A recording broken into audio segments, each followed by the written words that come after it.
Alunos da Escola de Princípios, Pastor Márcio aqui, tudo bem com vocês?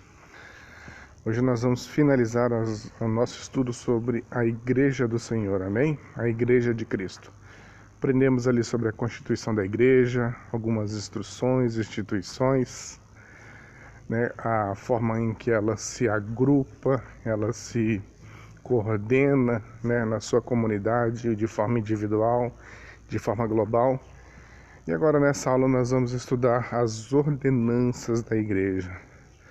Duas delas são principais, são como que novos mandamentos, são direções que o próprio Senhor Jesus trouxe para que nós, os cristãos, os que pertencemos à sua igreja, façamos diante de Cristo, diante da igreja espiritual, diante da igreja comunitária, que são o batismo nas águas e a ceia do Senhor. Amém? Eu quero trazer assim uma explicação mais simples, né, de uma forma mais compreensiva, e que vocês possam então complementar aí, né, o estudo com esses slides. Cada um possa pegar a sua Bíblia, ler os versículos de referência. Mas são elementos, né, são ordenanças que muitas vezes geram dúvidas, principalmente entre uma comunidade e outra, uma denominação e outra. Por isso que eu quero trazer um entendimento mais abrangente, ok?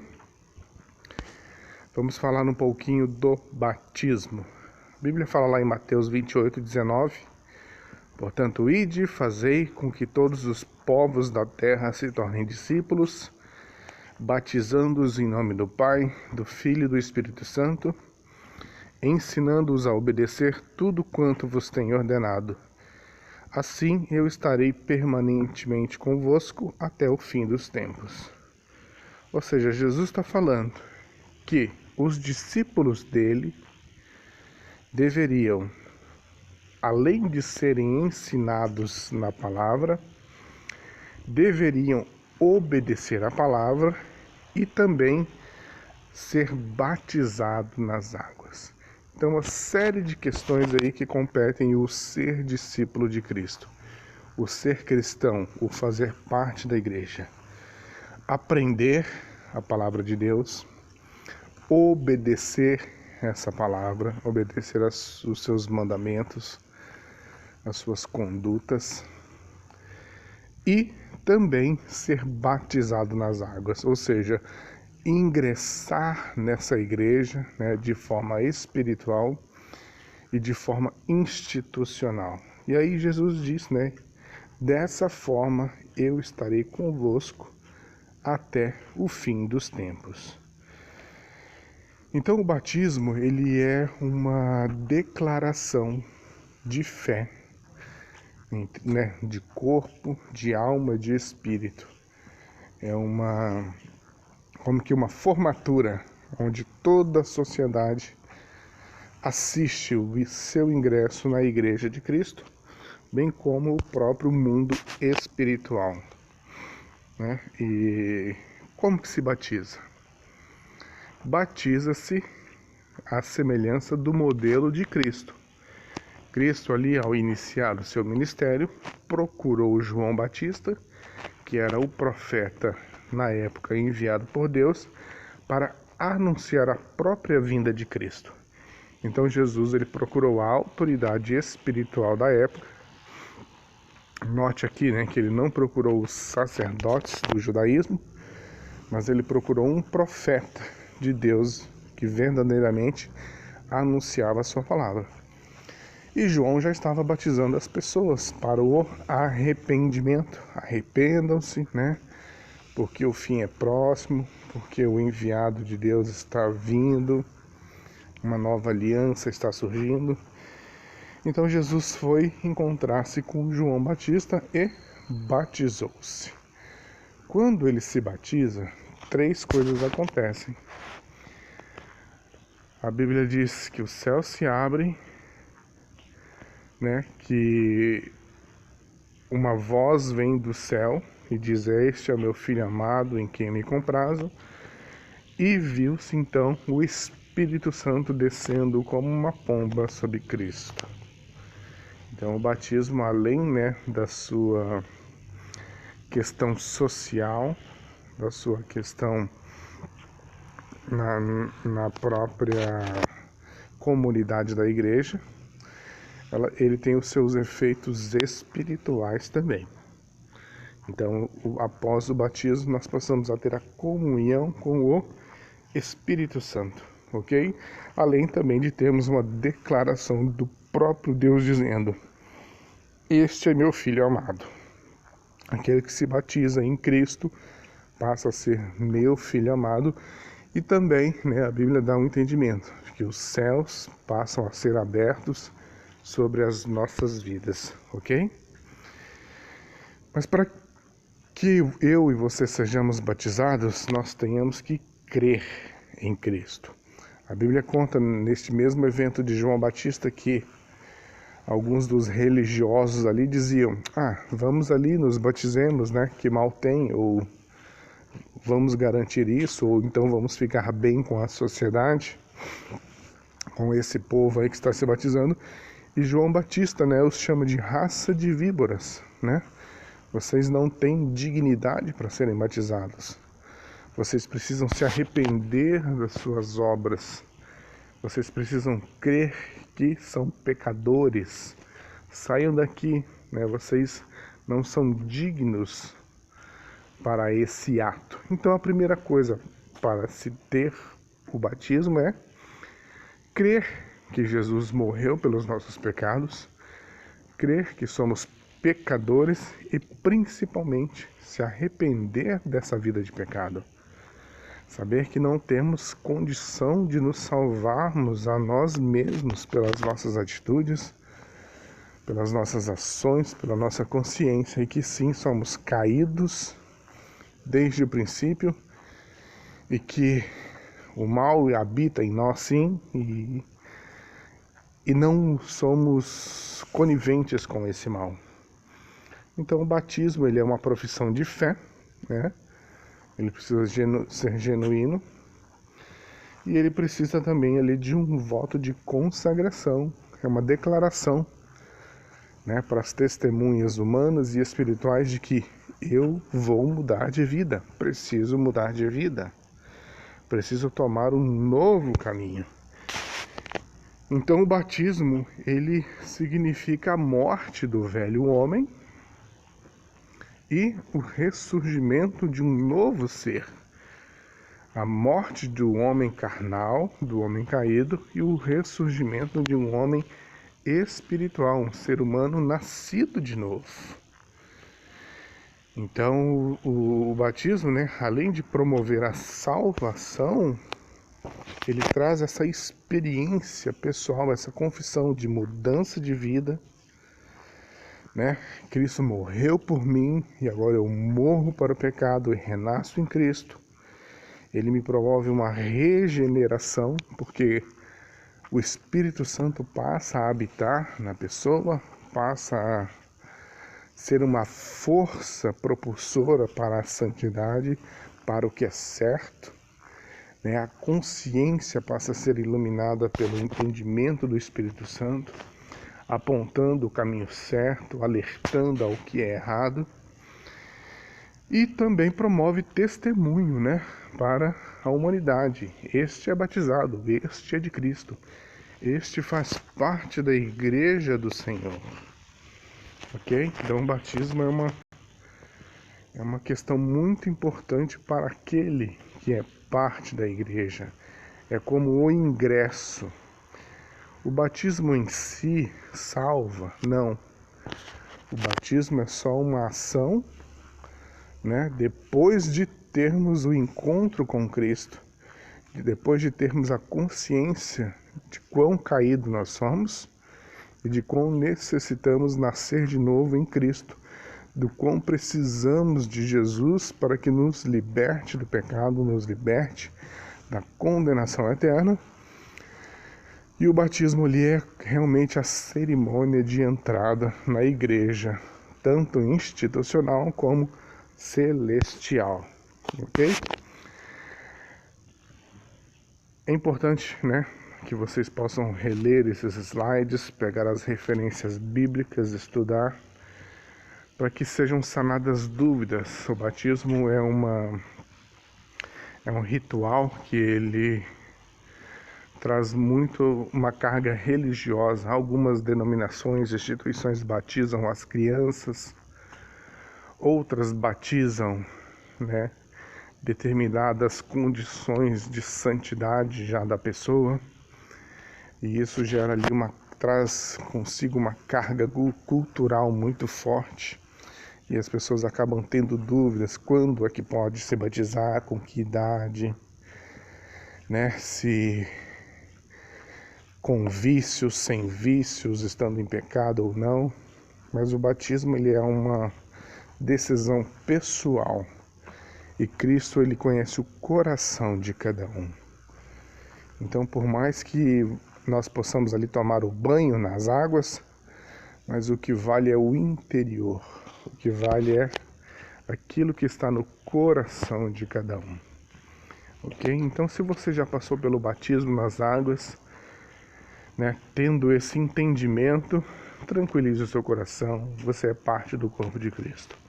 Mas se você não se batizou ainda, tem dúvidas, né, ou passou aí por esse batismo apenas de forma ritual, procure o seu pastor, a sua pastora, o seu líder de GR e diga: olha, hoje eu tenho entendimento do batismo, hoje eu tenho entendimento do arrependimento do pecado, da salvação em Cristo, e gostaria de me batizar novamente.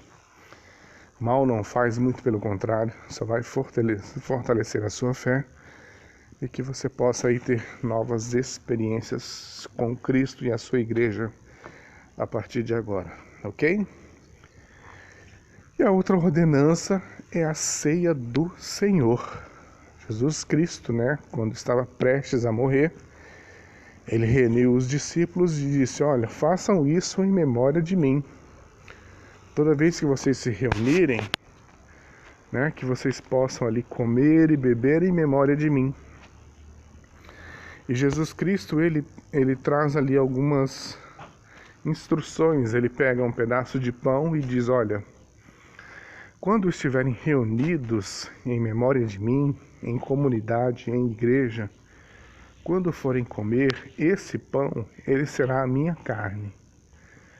E essa minha carne, ela foi moída, o meu corpo será moído por amor de vós, para que as vossas transgressões sejam apagadas, para que as vossas doenças sejam curadas, né? Para que as adversidades no corpo sejam tiradas de vocês, para eliminar a tristeza, para eliminar a angústia, para eliminar a ruína no meio de vocês. Então Jesus diz: coma o meu pão, e esse pão será o meu corpo, para a saúde dos corpos, para a cura dos corpos, para a cura das emoções, para a libertação do corpo e da alma. E nós comemos ali o pão, então, em comunidade, né? Não só representando o corpo de Cristo, mas literalmente de forma espiritual. Ainda que aquele pão seja somente água, trigo e sal, mas no mundo espiritual ele é uma parte do corpo de Cristo, e que nos vacina de tempo em tempo, que nos traz à memória todo o sofrimento de Cristo em prol das nossas vidas, e possamos então usufruir, relembrarmos as promessas, as nossas condutas, o preço que foi pago, e possamos estar firmes diante do Senhor, ok? E o outro elemento, ele é o vinho. Em algumas igrejas toma-se o suco de uva por causa do alcoolismo. E o suco, Jesus diz: este é o meu sangue. O sangue que apaga o pecado de vocês. O sangue da nova aliança. O sangue que torna vocês parte do meu corpo, o corpo de Cristo. E o sangue que é o ingresso para a eternidade. Quem pode tomar a ceia?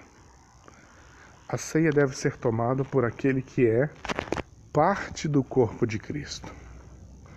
Se você tem a sua vida aliançada com Cristo, se você tem o seu espírito regenerado, se você se arrependeu das suas más obras, se você nasceu de novo pelo batismo nas águas, você está apto a participar da ceia do Senhor, ok? E além, dos benefícios, assim podemos dizer, nos dias atuais, ali a cura dos corpos, da mente, a comunhão com a igreja, uma memória, de salvação. A ceia do Senhor também ele reflete a profecias que ainda serão cumpridas. Quando Jesus está tomando o vinho com os discípulos, ele diz: essa é a última vez que eu tomo do fruto dessa videira. Essa é a última vez que eu tomo desse vinho com vocês aqui na terra. A próxima vez tomarei com vocês no reino dos céus. Então Jesus está dizendo, esta é uma etapa que precisa ser cumprida na terra. O tempo da igreja, em que vocês viverão aliançados a mim, viverão conforme as minhas ordenanças, viverão conforme a minha nova aliança, viverão de acordo com as orientações do Espírito Santo, viverão em corpo de igreja, viverão diferenciados nessa terra, fazendo discípulos, abençoando pessoas, sendo abençoados por mim. Porém, essa ceia também será uma lembrança de que um dia eu voltarei para resgatar a minha igreja e levá-los para o reino dos céus. E Jesus disse, no reino dos céus eu vou tomar essa ceia com vocês de novo. Vocês serão ressurretos, receberão um corpo glorificado e estarão comigo por todo sempre. Estarão comigo no meu reino celestial, reinarão sobre a terra e viverão a vida feliz por todo sempre. Então a ceia do Senhor, ela não traz somente os benefícios atuais, em nós, no corpo de Cristo, ou de forma individual, tratando o pecado, tratando o corpo, mas também ela traz ali a memória de que promessas serão cumpridas.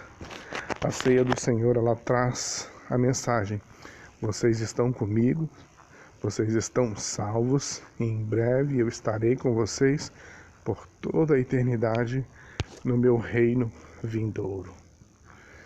Então que nós, a Igreja de Cristo, possamos passar por essas ordenanças, tanto o batismo nas águas, quanto participarmos da ceia do Senhor com responsabilidade.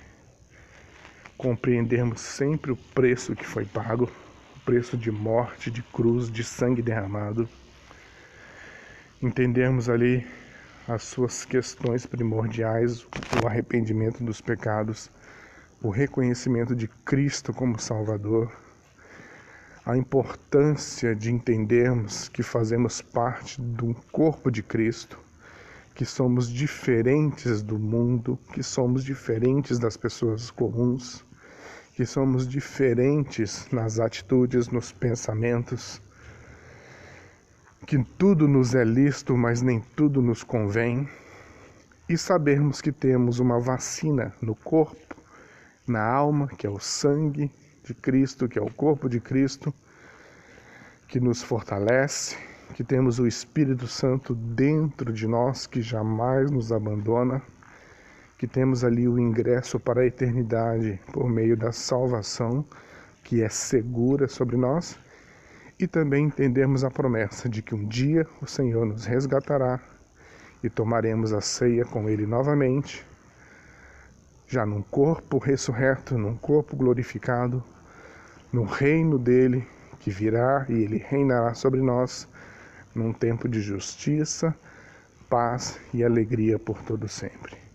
Que você possa tomar posse dessas promessas e que você possa sair por aí ganhando vidas, fazendo discípulos, batizando e ensinando todas as coisas sobre essas pessoas, fazendo-os parte da Igreja de Cristo, assim como você é. Amém? Foi uma alegria, um prazer passar essas semanas com vocês, ainda que presente apenas em voz, mas em espírito, em um só espírito. E eu oro para que essas palavras, esses ensinamentos possam gerar vida e vida em abundância, possam gerar frutos e que vocês possam dar testemunhos de viva voz no retorno das salas de aulas aos seus professores, aos seus colegas, de que mesmo nesse tempo de crise, de pandemia, o Senhor os abençoou, o Senhor proporcionou vida, alegria, favores e derramou da sua graça intensa sobre a vida de cada um de vocês. Deus os abençoe, em nome de Jesus. Amém e amém.